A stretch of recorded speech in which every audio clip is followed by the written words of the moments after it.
आकाशवाणी गोरखपुर से प्रादेशिक समाचार।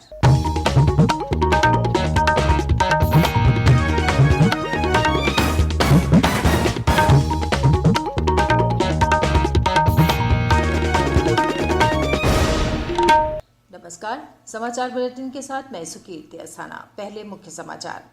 मुख्यमंत्री योगी आदित्यनाथ ने कहा, प्रदेश सरकार खिलाड़ियों को हर संभव सहायता देने के लिए प्रतिबद्ध। प्रयागराज के अमिताभ बच्चन स्पोर्ट्स कॉम्प्लेक्स के स्वर्ण जयंती समारोह को किया संबोधित।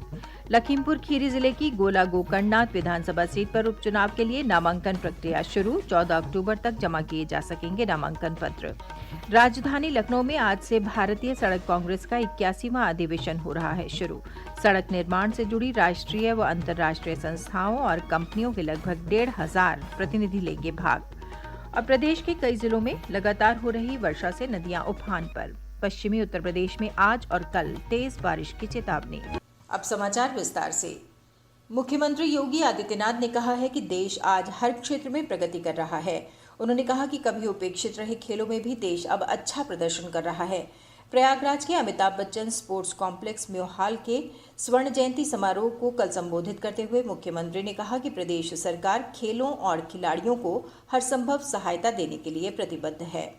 उत्तर प्रदेश पहला राज्य था जिसने ओलंपिक और पैरालंपिक में देश के लिए मेडल प्राप्त करने वाले हर खिलाड़ी को अपने राज्य में बुलाया और राज्य उत्तर प्रदेश में बुला करके उन्हें सबको सम्मान दिया। उत्तर प्रदेश के जितने खिलाड़ियों ने प्रतिभाग किया उन्हें भी हम लोगों ने किया। अभी जो कॉमनवेल्थ गेम्स हुए थे, कॉमनवेल्थ गेम्स में जितने भी खिलाड़ी गए थे और जो भी उत्तर प्रदेश के प्रतिभाग खिलाड़ी थे जिन्होंने मेडल जीता है, इन सबका भी एक भव्य समारोह में हम सम्मान करने वाले हैं। प्रदेश के अंदर जो हमारे छात्रावास है उन सभी में बच्चों की जो डाइट थी, स्पोर्ट्स के विभिन्न कार्यक्रमों के साथ जुड़े हुए थे, बहुत उससे भी बढ़ाया गया है। साथ साथ प्रोत्साहन राशि के लिए भी अभी जैसे नेशनल गेम हो रहे हैं गुजरात में, हमारे कई टीमों ने वहां पे गोल्ड मेडल जीता है। वहां पर जो खिलाड़ी जाते थे पहले उन्हें 3rd टियर की रेलवे की सुविधा प्राप्त होती थी, हमने कहा उसको एसी में बदल करके उन्हें सुविधा उपलब्ध कराओ।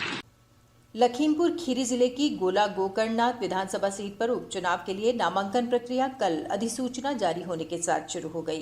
पहले दिन 6 उम्मीदवारों ने पर्चा दाखिल किया। जिला निर्वाचन अधिकारी महेंद्र बहादुर सिंह ने स्थलीय निरीक्षण करके नामांकन प्रक्रिया का जायजा लिया।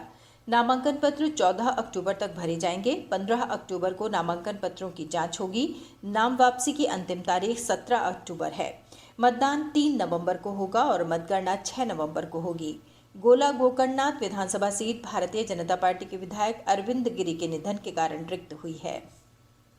मुख्यमंत्री योगी आदित्यनाथ ने प्रदेश की सड़कों को गड्ढा मुक्त करने के लिए वृहद स्तर पर अभियान चलाने का निर्देश दिया है। उच्च अधिकारियों के साथ बैठक में मुख्यमंत्री ने भारतीय सड़क कांग्रेस के 81वें अधिवेशन की तैयारियों की समीक्षा की। यह अधिवेशन राजधानी लखनऊ में आज से शुरू हो रहा है, जिसमें केंद्र सरकार के मंत्रियों, सड़क निर्माण से जुड़ी राष्ट्रीय और अंतर्राष्ट्रीय संस्थाओं तथा कंपनियों के लगभग 1,500 प्रतिनिधि भाग लेंगे। मुख्यमंत्री ने कहा कि बेहतर कनेक्टिविटी प्रगति का आधार है। उन्होंने कहा कि प्रधानमंत्री नरेंद्र मोदी के मार्गदर्शन में पिछले 5 वर्षों में इस दिशा में अभूतपूर्व कार्य हुए हैं। श्री योगी ने कहा कि प्लास्टिक कचरे से सड़कों का निर्माण हो रहा है और आज सुदूर ग्रामीण क्षेत्रों में भी अच्छी सड़कें उपलब्ध हैं। मुख्यमंत्री ने कहा कि सीमावर्ती क्षेत्रों तक गुणवत्तापूर्ण सड़कों का जाल है, जिससे राज्य के लोगों को यातायात में सुविधा हो रही है। वाराणसी जिला न्यायालय में कल ज्ञानवापी श्रृंगार गौरी मामले की सुनवाई हुई। वादी पक्ष के अधिवक्ता विष्णु जैन ने बताया कि अदालत के निर्देश पर उन्होंने ज्ञानवापी परिसर में मिली आकृति के वैज्ञानिक परीक्षण के संबंध में अपना जवाब दाखिल किया। इस पर अदालत ने प्रतिवादी पक्ष अंजुमन इंतजामिया कमेटी के अधिवक्ता को इस पर आपत्ति या अन्य जवाब के लिए 11 अक्टूबर तक का समय दिया। मामले की सुनवाई अब 11 अक्टूबर को होगी। प्रतिवादी पक्ष के अधिवक्ता रईस अहमद ने कहा कि न्यायालय के निर्देश के अनुसार वो अगली तारीख को अपना जवाब दाखिल करेंगे। प्रादेशिक समाचार आप आकाशवाणी गोरखपुर से सुन रहे हैं। ये समाचार बुलेटिन हमारे YouTube channel AIR news Gorakhpur और ट्विटर हैंडल AIR न्यूज़_GKP पर भी उपलब्ध है।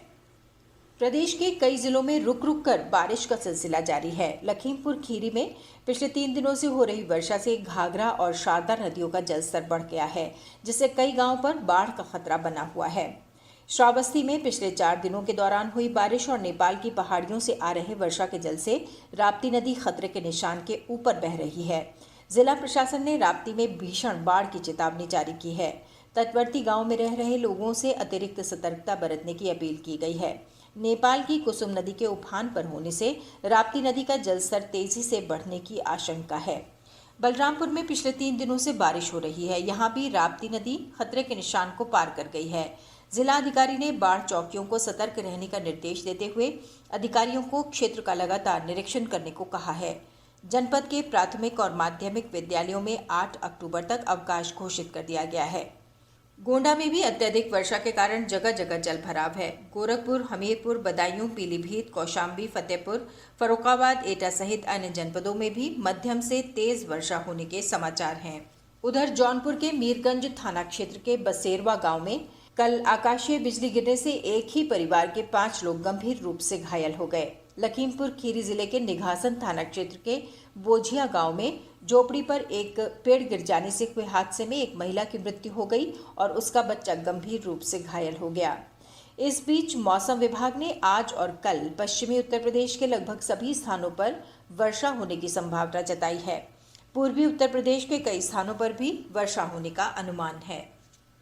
मुख्यमंत्री योगी आदित्यनाथ ने वर्षा से प्रभावित जनपदों में अधिकारियों को तेज गति से राहत और बचाव कार्य संचालित करने के निर्देश दिए हैं। उन्होंने कहा कि जल भराव वाले स्थानों से लोगों को तत्काल सुरक्षित जगहों पर पहुंचाया जाए। जनहानि होने पर जिला प्रशासन तत्काल मौके पर पहुंचकर पीड़ित लोगों को अनुमन्य सहायता प्रदान करे। मुख्यमंत्री ने कहा कि पंचायती राज, ग्राम विकास, नगर विकास, चिकित्सा और स्वास्थ्य, पशुपालन तथा अन्य विभागों के अधिकारी क्षेत्र में लगातार सक्रिय रहें। प्रधानमंत्री नरेंद्र मोदी 30 अक्टूबर को आकाशवाणी से मन की बात कार्यक्रम में अपने विचार लोगों से साझा करेंगे। ये मासिक रेडियो कार्यक्रम मन की बात की 94वीं कड़ी होगी। प्रधानमंत्री ने लोगों से सुझाव आमंत्रित किए हैं। लोग नमो ऐप या माईगव ओपन फोरम पर अपने विचार साझा कर सकते हैं। वो टोल फ्री नंबर 1800-117800 पर भी डायल कर प्रधानमंत्री के लिए अपना संदेश हिंदी या अंग्रेजी में रिकॉर्ड करा सकते हैं। फोन लाइनें 28 अक्टूबर तक खुली रहेंगी। लोग 1922 पर मिस्ड कॉल भी दे सकते हैं और SMS लिंक प्राप्त होने पर प्रधानमंत्री को अपने सुझाव दे सकते हैं। रक्षा मंत्री और लखनऊ से सांसद राजनाथ सिंह गुरुग्राम के अस्पताल में भर्ती पूर्व मुख्यमंत्री और समाजवादी पार्टी के संरक्षक मुलायम सिंह यादव का कुशल क्षेम पूछने कल अस्पताल पहुंचे। उन्होंने चिकित्सकों से उनके स्वास्थ्य के बारे में जानकारी ली। श्री राजनाथ सिंह ने मुलायम सिंह यादव के जल्दी स्वस्थ होने की कामना की है। प्रदेश सरकार के उप मुख्यमंत्री ब्रजेश पाठक ने भी अस्पताल में श्री मुलायम सिंह यादव के परिजनों से मिलकर उनके जल्दी स्वस्थ होने की कामना की। उधर अस्पताल की ओर से जारी स्वास्थ्य बुलेटिन में बताया गया कि मुलायम सिंह यादव की तबीयत अभी भी गंभीर बनी हुई है। उन्हें जीवन रक्षक दवाओं और वेंटिलेटर पर रखा गया है। झांसी जिले के बबीना में सेना के फील्ड फायरिंग रेंज में अभ्यास के दौरान कल एक टैंक का बैरल फट जाने से 2 जवानों की मौत हो गई और एक गंभीर रूप से घायल हो गया।